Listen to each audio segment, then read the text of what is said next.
Bapak Ibu, kita lanjut dengan pembicara kedua, Prof. Ismunandar. Nah, tapi sebelum saya memperkenalkan Prof. Ismunandar, sekedar informasi bahwa Persetia menyadari bahwa anggota Persetia itu punya dua binaan. Satu ada yang di Kementerian Pendidikan, ada di Kemenak, dan karena itu kita hadirkan pembicara dari dua lembaga ini, ya. Dan mohon untuk dimanfaatkan kesempatan untuk bisa bertanya terkait dengan proposal penelitian.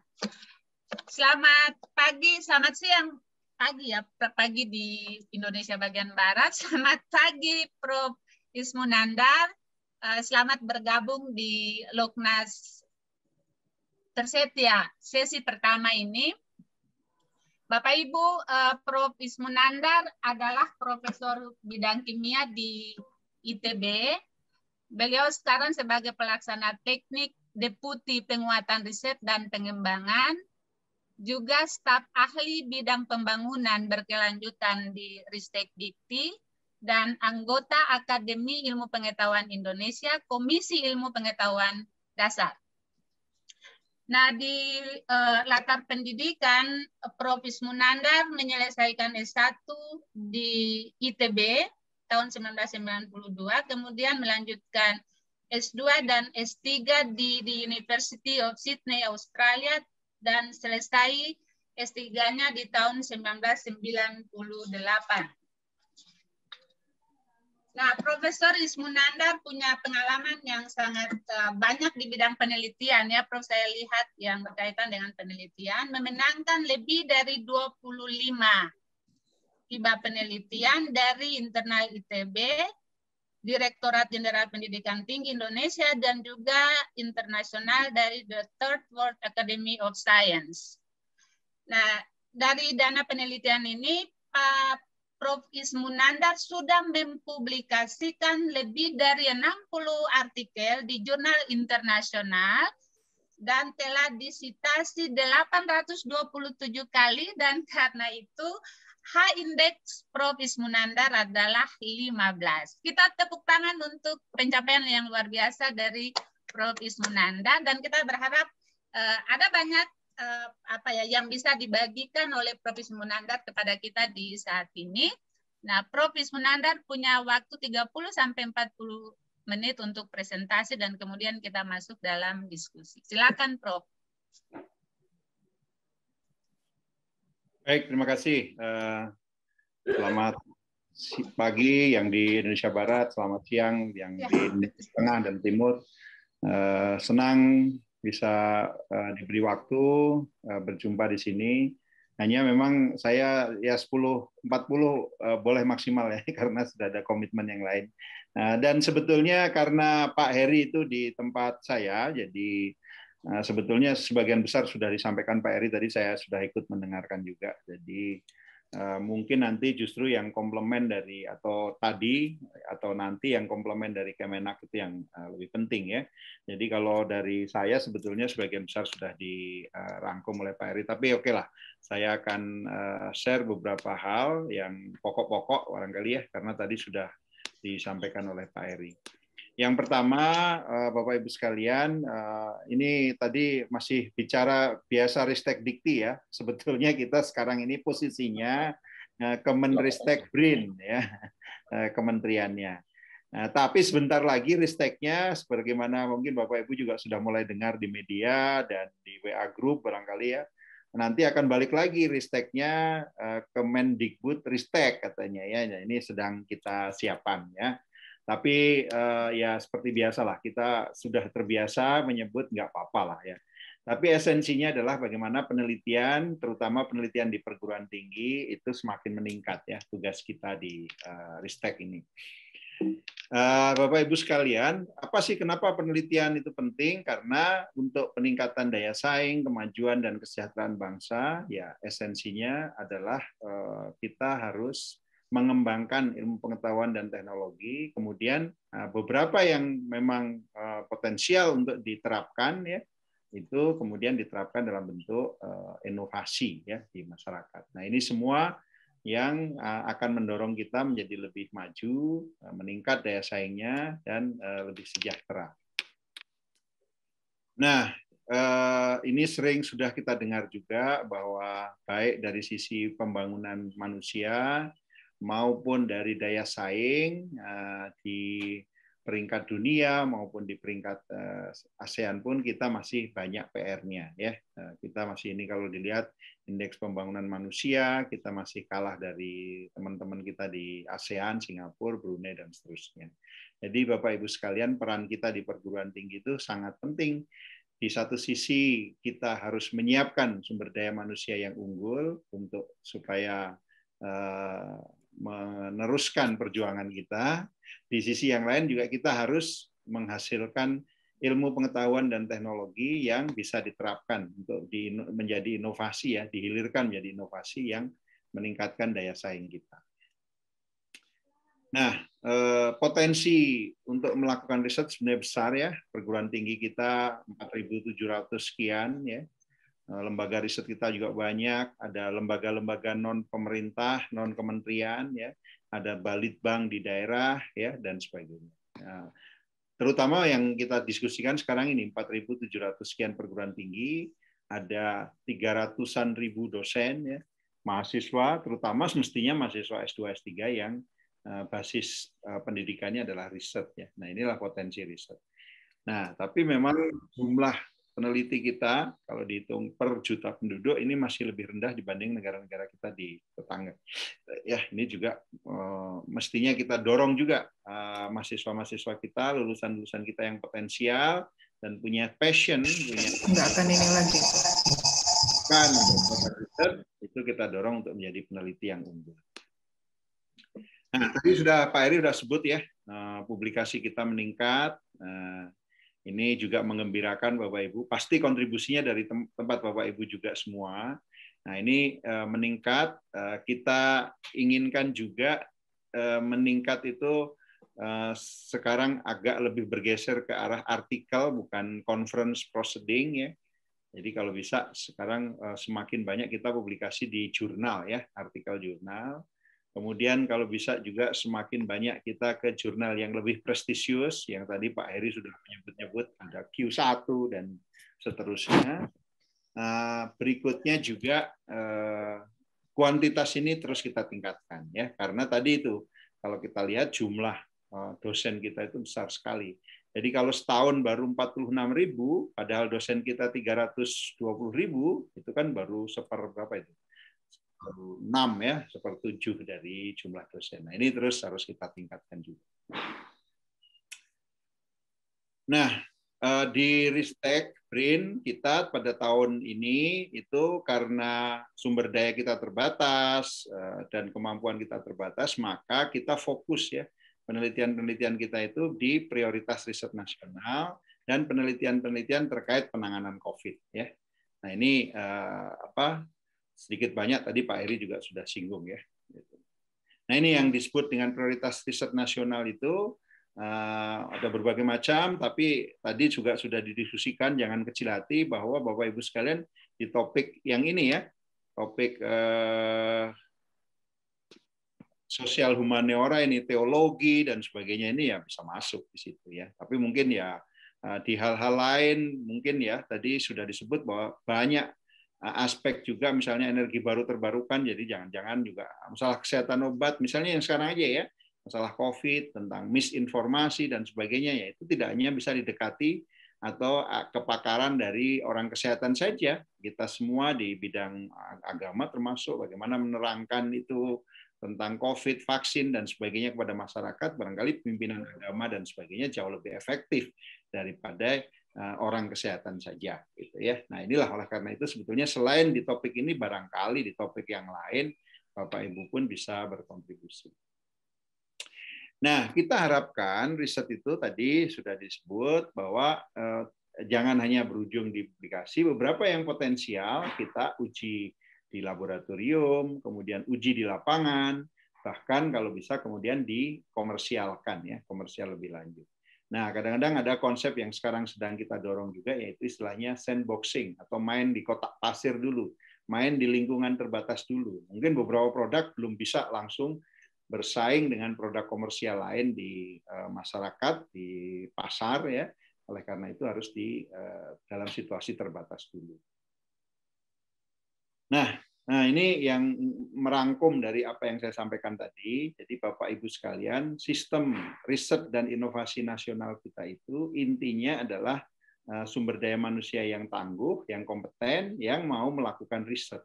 Nah, Bapak Ibu sekalian ini dan mahasiswa-mahasiswa ini adalah inti dari itu semua. Kalau nggak ada ini, mau ada tadi Pak Heri cerita ada tax deductions, ada kebijakan tentang HKI, ada kebijakan tentang standar dan sebagainya, ya nggak akan jalan kalau tidak ada yang melakukan ini. Nah, inilah katanya. Jadi kata kunci dari ini semua adalah di Bapak Ibu sebagai peneliti, selain tentu sebagai profesinya sebagai dosen ya, tapi juga mahasiswa-mahasiswa di asuhan kita yang ikut dalam kegiatan penelitian.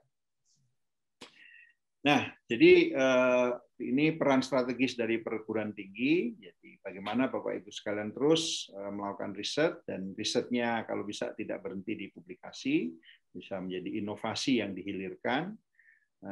Kemajuan teknologi harus menyatu dan dipraktekkan dalam kegiatan ekonomi nyata gitu ya. Jadi ini yang kemudian berdampak secara ekonomi kepada masyarakat.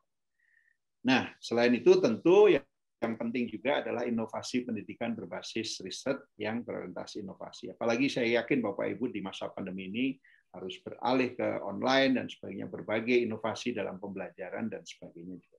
Tapi jangan lupa juga ya, bagaimana riset yang berorientasi inovasi ini menjadi bagian dari proses pendidikan. Nah, pembelajaran yang berbasis riset yang berorientasi inovasi tadi itu harapannya adalah ya Sati menghasilkan inovasinya sendiri ya, menghasilkan riset, produk-produk riset dan produk inovasi, invensi dan inovasi yang tentu kalau ini kemudian berhasil dimarketkan, dihilirkan itu akan menciptakan banyak dampak ekonomi dan sosial. Dan sekaligus karena riset itu dikerjakan oleh mahasiswa kita yang sedang studi juga menghasilkan SDM yang terdidik dan kompeten, yang tadi adalah di tengah dari inti sistem inovasi nasional. Nah, diharapkan juga mereka sekarang ini punya ciri mereka mau belajar sepanjang hayat.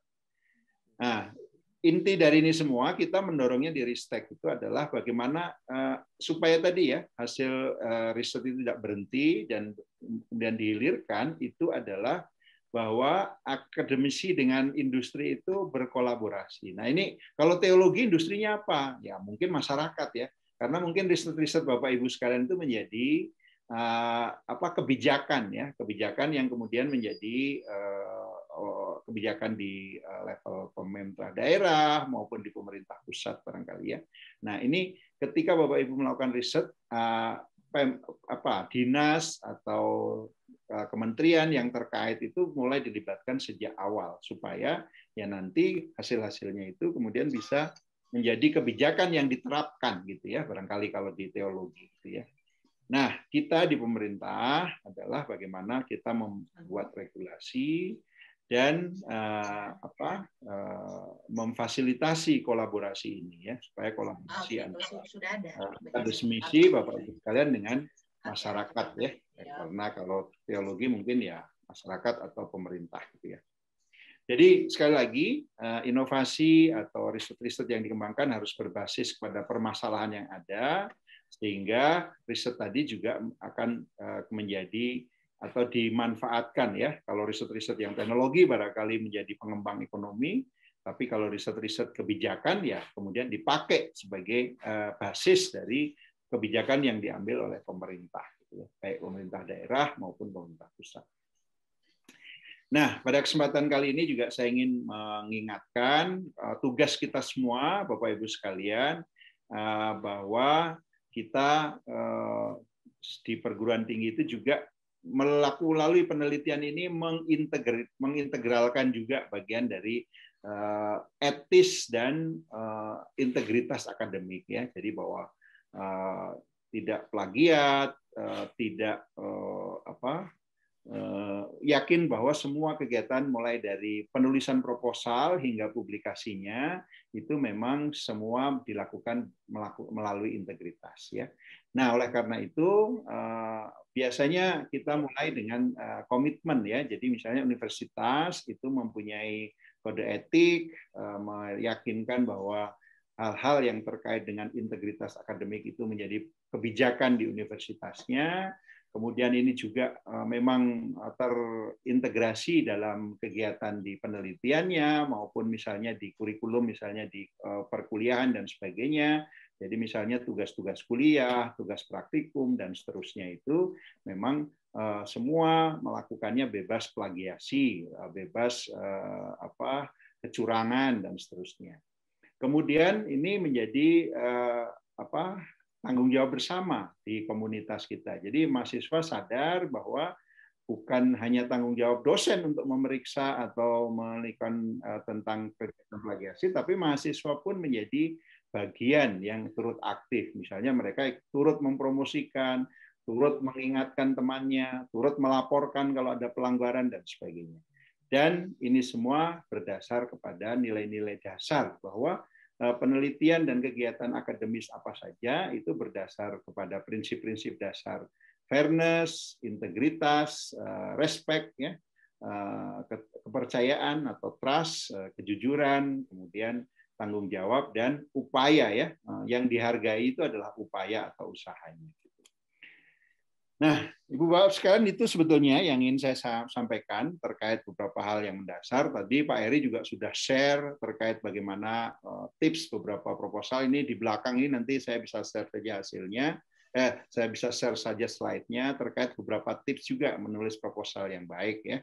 Yang esensinya adalah bahwa tadi sudah disebut harus konsisten dengan roadmap penelitian Bapak Ibu sekalian, memiliki informasi primer, sekunder, tersier yang terkait dengan tema. Jadi ini biasanya penelitian toh didasari dari studi literatur dulu ya, apa yang sebetulnya menjadi gap dari ilmu pengetahuan ini ya. Nah ini jadi untuk melihat gap yang ada sehingga Bapak Ibu sekalian harus melakukan penelitian. Nah kemudian setelah itu dilakukanlah atau ditulis sesuai dengan kompetensi Bapak sekalian ingin men-tackle gap tersebut, sebutkan biaya yang diperlukan, waktu yang diperlukan, sarana dan prasarana yang diperlukan, dan seterusnya.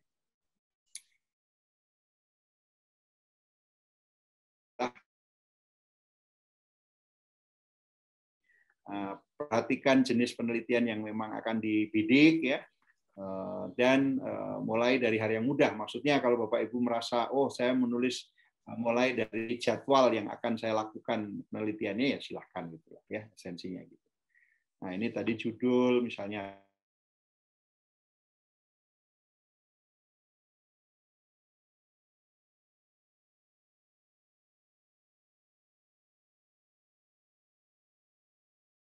Ya, mulai dari kenapa penelitian itu diperlukan atau latar belakangnya, apa tujuan dari penelitian dan tahapan serta metode yang akan digunakan, apa luaran yang akan ditargetkan, dan uraian tingkat kesiapan teknologinya ya. Kalau di Ristek BRIN itu proposal harus memuat ini nanti produknya di tingkat kesiapan teknologi berapa. Nah ini kalau Bapak Ibu sekalian yang sosial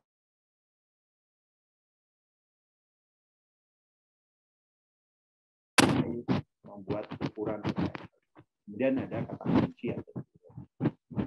Nah ini ya Bapak Ibu sekalian, mungkin saya ini misalnya kalau nulis tujuan itu ada kata-kata yang ini sudah populer ya, tujuan harus spesifik, harus terukur, bisa diraih, realistis, dan time sensitif atau time bound gitu ya. Nah, itu ada beberapa contohnya, nanti Bapak Ibu sekalian bisa lihat saja ya. Mulai dari bagaimana membuat roadmap, kemudian kalau ternyata di Bapak Ibu sekalian menyampaikan ada tim kerja ya, tim kerja atau kolaborator itu harus jelas dan bagus juga, misalnya kita memang berkolaborasi dengan teman-teman dari universitas lain, maka harus ada surat menyatakan kesediaan kolaborasi. Tadi Pak Eri menyebut biasanya paper-paper kolaborasi itu citasnya lebih baik. Nah, ini contoh misalnya ya. Ini ada sekian peneliti, ini kolaborator dari universitas lain, tugasnya apa nanti, dan seterusnya disebut ya. Jadi supaya tidak hanya pasang nama, tapi mana yang akan jadi tanggung jawab orang lain dan seterusnya. Saya kira itu ya. Dan yang selalu kalau menulis, mau nulis presentasi, nulis proposal, nulis paper, itu biasanya kita harus cek dan recheck lagi ya di terakhir itu. Jadi misalnya kesalahan itu sering terjadi gitu ya. Menulis nama, ya, kemudian menulis hanya untuk spesialis bidang Anda. Ini kadang-kadang sesuatu yang negatif ya. Jadi kalau bisa, karena proposal itu akan dinilai oleh reviewernya kadang-kadang tidak persis sama bidangnya dengan bidang kita ya. Jadi ya kita harus agak general juga.